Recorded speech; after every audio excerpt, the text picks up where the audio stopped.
Hello everyone. I want to cover 5 things in this video. I'll talk about grading on the last assignment when you did the survey. We'll also talk about values, core values, and diversity and inclusion, which is our lesson coming up for tonight and over the next couple of days. But I'll start off with 3 topics from the past.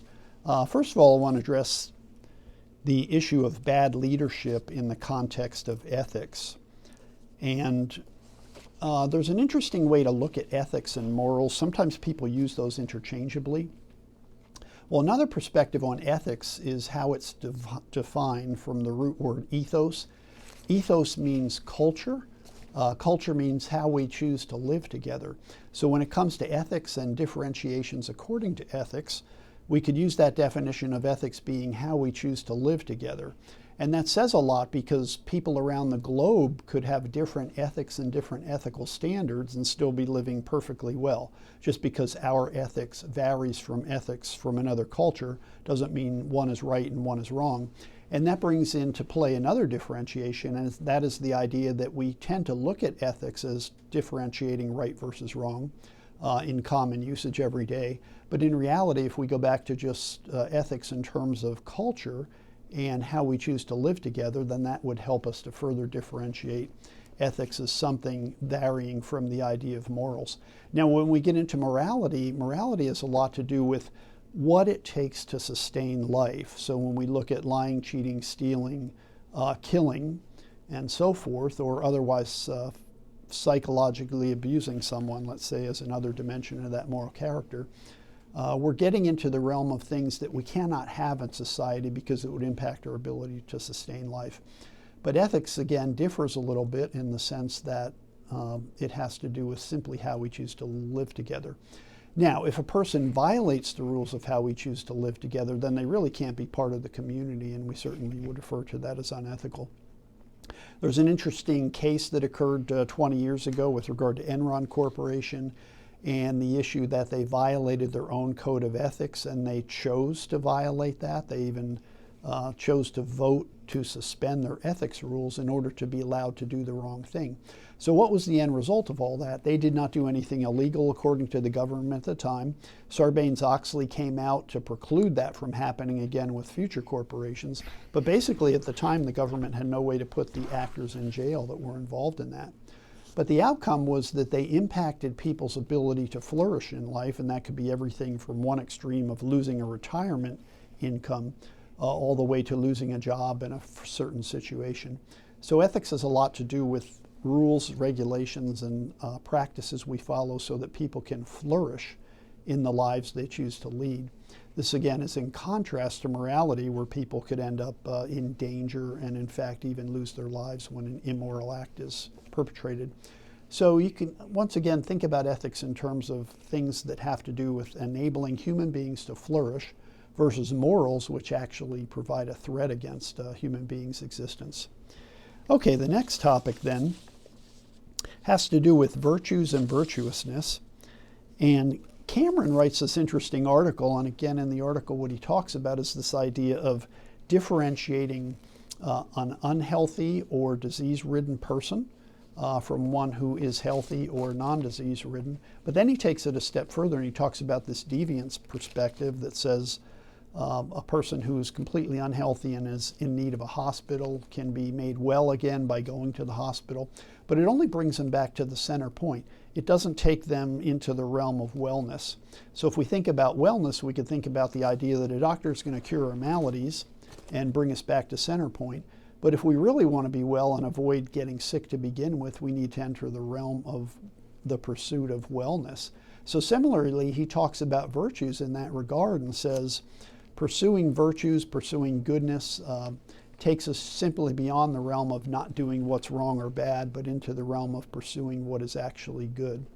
And this goes a step further into philosophy with Aristotle and Plato, who basically say that to be a human being means to be virtuous. And unless you achieve virtuous and pursue virtuous goals, achieve virtuousness and perceive virtuous goals, then you're not really doing what it means to be a human being. So that all comes out of philosophy and the idea that virtues are not only a good idea, but they're essential to humanness and being a human being. And of course, there's a lot more to that in terms of the philosophy. Then finally, authentic leadership with Bill George, is just a fascinating concept. And what I want to highlight here is the idea that that concept was reiterated in the book Good to Great by Jim Collins. Got a copy of that book here. If you haven't read it, it's definitely a good read. It gets a little tough to read at first because when he came out with that first book, they put all of the data and calculations at the beginning of the book. Now, in later books like Great by Choice, they put the data in the appendices, and the end result was it was easier to get through the concepts up front. But if you can get through the data part up front, and that doesn't belabor you too much, a lot to be learned in Good to Great and Great by Choice. And in his second chapter, Jim Collins raises this idea of level 5 leadership, and he basically says level 5 leadership is humility plus will. So basically they found out in the data that humble leaders did much better than those that were not humble in terms of being actually great at what they did and not just being good.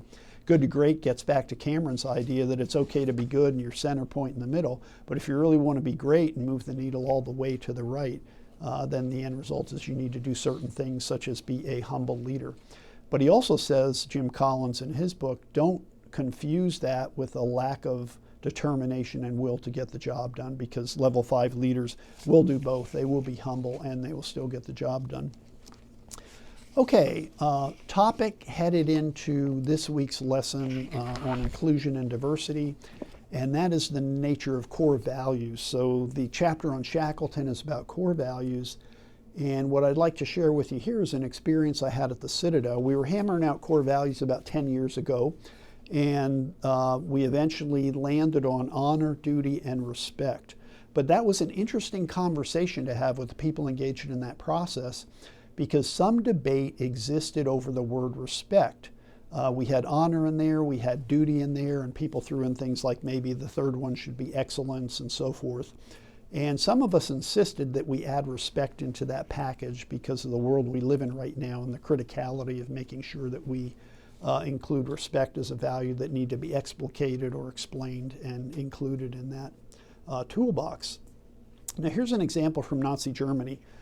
There were values in the military such as honor, duty, courage, and so forth, and these are certainly all good values. But one thing we discussed in that process is when we said in Nazi Germany, there was no core value of respect. And when we get into defining respect, we're talking about defining respect as respect for human life. And you know the outcome of Nazi Germany, and whether or not people considered Hitler to be a leader, for example. In one of our readings, it talks about the idea that he was not a leader, he was a ruler, ruled with an iron fist. And when we included respect at the Citadel, we very intentionally wanted people to look at that word and basically say, you should not be doing anything that doesn't show respect and dignity for the life of other human beings. And that's what that value is all about. And we feel like a lot of the problems in the world and in different organizations could be countered by including respect as a core value. There's a lot of values thrown out there in different corporations which aren't really values per se. They don't govern behavior. They talk about things that we do value in an organization, like efficiency, effectiveness, quality control, and all that. But those aren't the kind of values that are going to govern people's decision making and behavior. So I think it's important when we look at the Shackleton chapter in terms of core values, what that all meant in terms of respect for other human beings. So we relate that to inclusion and diversity, and we basically say if you have built into you or you develop the value of respect for the life and dignity of other human beings, then inclusion and diversity will follow. We think that that core value is just essential in that regard. And certainly there's other ways to pursue inclusion and diversity, but as you know from our reading, it's very important to consider how other people around you are looking at the world and whether or not they feel included in what's happening, not just from your own perspective, but from their own personal view and reality in terms of what they've experienced in life. I mentioned Juan Johnson, best ever person I saw speak on inclusion and diversity, former Coca-Cola executive, has done quite well. He's also local, works out of Furman University in a center for inclusion and diversity. And as you saw in those videos, he's done a lot of things in the community as well. So we'll leave it at that, except for my final comment about the grading. The surveys that you did were pretty well done across the board. I just want to mention that in writing anything at the master's level, you always want to explain what you're talking about. So there were 4 questions in that project that you're supposed to do for the survey, and it wasn't enough just to simply offer a short answer to the question. We always want you to explain yourself, explain why you offered that particular answer, and so forth. So as you go into the final project on your leadership development map and so forth, keep in mind that you want to integrate the readings that we use throughout the course, explain why you're integrating those, and then with regard to any question that's asked there, offer a full explanation of what that's all about. But generally across the board, expectations were met very well, and I thought that was a valuable exercise. I hope you thought so too. Thanks, and we'll talk to you next time.